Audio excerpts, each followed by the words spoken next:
Escola muito querida, escola de muito amor, espalhando conhecimento, amaro Amorim se edificou. Bom dia, meus queridos alunos do terceiro ano. Vamos para mais uma aula de ciências, né? Isso mesmo, aula de ciências.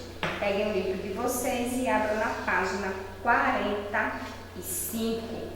Antes de começarmos o nosso assunto, nós vimos que os animais eles são diversos, tanto nos seus tamanhos como nos lugares onde eles vivem, né? Eles podem ser vistos, eles podem viver na terra, na água ou no ar. Também eles podem ser diferentes na forma em que eles se locomovem. Eles podem nadar, eles podem saltar, eles podem andar, eles podem rastejar e entre outros, né? Também temos a sua cobertura, né? A cobertura do seu corpo. Ele pode ser por escamas, por pelos, por penas, por carapaças. Temos também um grande grupo, dividimos em dois grandes grupos, na verdade, que são os grupos dos vertebrados, né? Que são animais vertebrados, são aqueles animais que possuem coluna vertebral e crânio, aqueles animais que possuem ossos. E a esse conjunto de ossos nós chamamos de vértebras. Nesses dois grupos nós os classificamos em 5 classes, que são a classe dos mamíferos, né, que são aqueles animais que têm a presença de glândulas mamárias, né, que é utilizado como a produção de leite. Ele é responsável, na verdade, como a produção de leite, né, é um órgão que ele é responsável por isso. O corpo desses animais, geralmente, eles têm o corpo coberto por pelos, né, que esses pelos protegem a pele e ajudam a manter o nosso corpo bem aquecido. E os mamíferos, eles habitam em quase todos os lugares. Eles são exemplos da baleia, que vive no mar, o humano, que vive na terra, o macaco e o morcego. Os morcegos, eles são os únicos mamíferos capazes de voar. Tá? Nessas classes também nós vimos a classe das aves. As aves são animais que possuem o corpo coberto de penas, exatamente. Todas essas aves apresentam um bico, um par de asas e um par de pernas. Tá? Existem espécies, né, das aves que elas são adaptadas, né, para viver em lugares diferentes, né, diferente daqueles lugares que elas têm que viver, certo? São os exemplos dos pinguins. Os pinguins eles não utilizam as suas asas para voar, e sim para nadar. A galinha, apesar de ter as suas asas, elas não conseguem dar grandes voos, elas não conseguem ir muito longe. Então a galinha é um tipo de animal que foi adaptada para viver na terra. E hoje, certo, nós vamos aprender um pouquinho mais sobre os répteis. São animais que têm o corpo coberto por placas duras ou por escamas, tá? Os lagartos, os jabutis, os jacarés, as tartarugas e as cobras são exemplos de répteis, tá? Os répteis vivem em ambientes aquáticos ou terrestres e locomovem-se nadando, andando ou rastejando. Então, como é o corpo coberto dos animais que são classificados como os répteis? Todos esses animais têm um corpo coberto de placas duras ou de escamas, certo? Aqui nós temos alguns exemplos: os lagartos, os jabutis, os jacarés, as tartarugas e as cobras. Todos esses aqui são exemplos de répteis. E eles podem viver em locais diferentes, tá? Como aquáticos ou nos ambientes terrestres. E além da sua locomoção, eles podem se movimentar-se nadando, andando ou rastejando. São animais que respiram pelos pulmões. Mesmo as espécies aquáticas, como as tartarugas marinhas, precisam subir até a superfície para respirar. Ou seja, as tartarugas marinhas, né, apesar de que são as espécies aquáticas, apesar disso, elas têm que ir à superfície, ela tem que colocar sua cabecinha um pouquinho aí para fora, para puxar o ar e voltar. Por quê? Porque elas respiram pelos pulmões, então elas não conseguem ficar embaixo d'água, tá, por muito tempo. Então, exemplos aqui, ó, desses animais são o lagarto, a cobra e a tartaruga. Agora nós vamos conhecer um pouquinho dos anfíbios.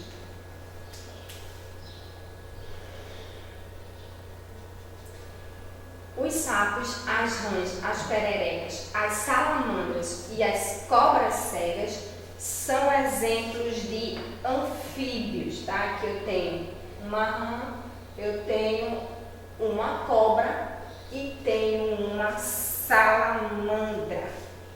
Aqui nós temos alguns exemplos de anfíbios.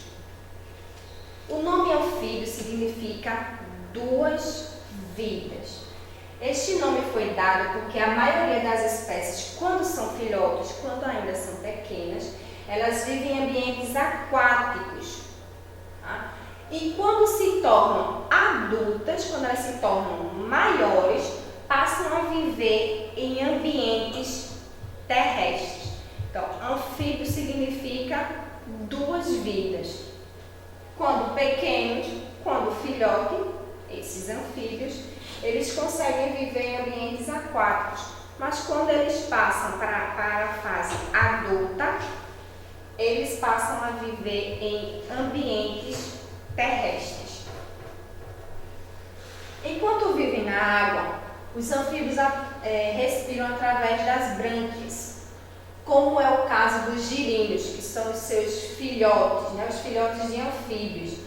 Já os adultos que vivem na terra respiram por meio dos pulmões e também através da sua pele, que é bastante fina. Tá? Então, quando eles são pequenininhos, eles respiram por brânquias, né? Que é os seus filhotes, que é o caso dos girinos, que são os filhotes. Né? Quando eles passam para a fase adulta, quando eles crescem, eles passam a viver na terra. Daí eles passam a respirar por meio dos pulmões e também através da sua pele, né, que é aquela pele bastante fina. Então, a esse nome aqui, ó, nós damos o nome de metamorfose. É essa mudança dos anfíbios. Tá? Então, quando eles passam a ter, os anfíbios, eles passam a ter essa mudança, né? Conseguem se adaptar tanto na água como quando ele é filhote e quando adulto ele passa a viver nos ambientes terrestres. Então a esse processo nós chamamos de metamorfose. Então aqui, ó, nós temos um exemplo, tá? Então aqui eu tenho os óvulos, certo? Os ovos, aliás. Aqui, ó, nós temos ele girino, certo? Dentro do mar eles passam a viver aquáticos, tá? São animais aquáticos. Aqui eles conseguem respirar por suas brânquias. E aqui, ó, eles já passam a ter uma fase adulta, certo? Então aqui eles respiram por pulmões e por sua pele fina.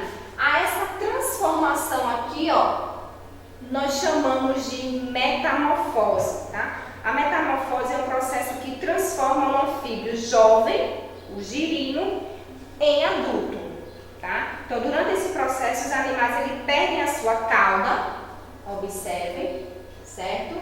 Então, eles perdem a sua cauda, as patas traseiras e dianteiras, e aparecem as patas traseiras e as patas dianteiras. As patas da frente e as patas de trás. Surgem também nesse processo aqui, ó, os pulmões, certo? No lugar das brânquias, então ele perde as brânquias e passam a ter pulmões. Quem passa a ficar no lugar são os pulmões, para que assim esse animal possa sair da água e viver em terra firme. Então ele perde a cauda, certo? Aparecem aqui, ó, tá? As patas dianteira e traseira, e no lugar das brânquias ele vai ter os pulmões, para que ele possa respirar em terra firme. Vamos agora conhecer um pouquinho dos peixes. Os peixes são animais que habitam no ambiente aquático, como os mares, rios e lagos, e conseguem se movimentar nesses ambientes com o auxílio de nadadeiras. Assim como todos os animais, os peixes precisam também de oxigênio para viver. A maioria das espécies o extrai, o retira, diretamente da água, por meio de estruturas denominadas de brânquias, que aí já são diferentes dos nossos anfíbios, certo? Aqui nós temos um exemplo de apiramboia, é uma espécie de peixe da Amazônia, que diferentemente da maioria, também consegue captar o oxigênio do ar através de um órgão que funciona semelhante aos nossos pulmões. Então é uma espécie de peixe que vive na Amazônia e ela é totalmente diferente da maioria dos peixes, tá? Ela consegue captar o seu oxigênio através de um órgão que funciona semelhante aos nossos pulmões. Também nós temos o tubarão. Geralmente os peixes possuem o corpo coberto de escama, como o tubarão, é a sua cobertura. A nossa atividade de hoje vai ficar no livro de Ciências, página 47, páginas 47 e a página 49, do terceiro ao sexto quesito, já que nós fizemos o primeiro e o segundo na aula passada, certo? Então vocês vão ler as frases, ler as características a seguir e descobrir qual é o animal. Então, ó, geralmente tem o corpo coberto por escamas, movimento com auxílio de nadadeiras e retira o oxigênio da água para viver. Que animal sou eu? Que animal é esse? Na página 48, no quarto quesito, vocês vão numerar de acordo com o grupo a que cada um pertence. Então eu tenho o grupo dos mamíferos, o grupo das aves, o grupo dos répteis, dos anfíbios e dos peixes. E abaixo eu tenho algumas figuras, então vocês vão numerar de acordo com a sua classificação, de acordo com o seu grupo. E depois vocês vão responder quais as características dos animais representados acima possuem em comum. Tá? Então, todos eles têm algo em comum, certo? Então, vocês vão observar, vocês vão descobrir qual é essa característica. No quinto quesito, de acordo com a imagem abaixo, responda aos questionamentos a seguir. Então, eu tenho uma metamorfose, eu tenho a transformação do girino até chegar na sua fase adulta. O que está acontecendo na imagem? Letra B. Qual grupo de animais possui essa característica, quando ele passa a ter essa transformação? Quem é que tem essa transformação? Letra C. Por qual motivo esses animais realizam essa ação? Então, nós sabemos que ele, na fase filhote, ele passa a ser aquático e depois, quando ele chega na fase adulta, ele consegue viver no ambiente terrestre. Então, vocês vão responder por que esses animais realizam essa ação. No sexto e último quesito, vocês vão ilustrar seguindo as indicações abaixo. Um mamífero que vive na água, vocês vão desenhar. E na letra B, um animal que tem asas, mas não sabe voar. Respondam e mandem a atividade para a tia. Beijo no coração de vocês e fiquem com Deus.